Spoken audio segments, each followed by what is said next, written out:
Welcome back to 4K Tech. In this video, we're going to show you how to keep your remote control waterproof.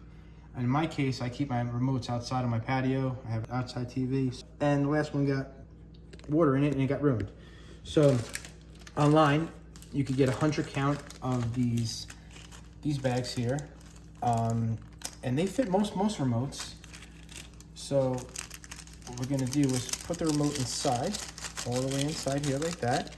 And then what I have here is a mini sealer I got on Amazon. Now, there's two different ways to use it. You could use it like this and press down and run it across, but I don't like it that way. So I just actually take this off like that and make sure it's not on a towel or anything like that because it gets extremely hot. And you just kind of like press down and you got to go slow all the way across.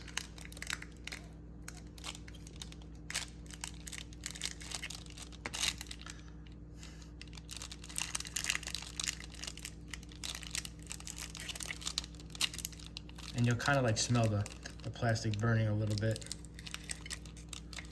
Now you can see right there where I cut it up, like right there.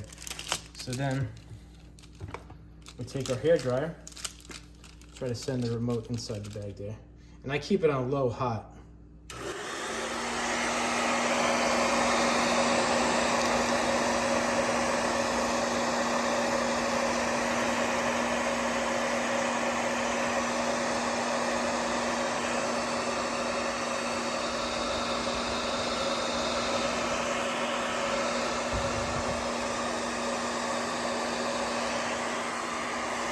Turn it over and get it back.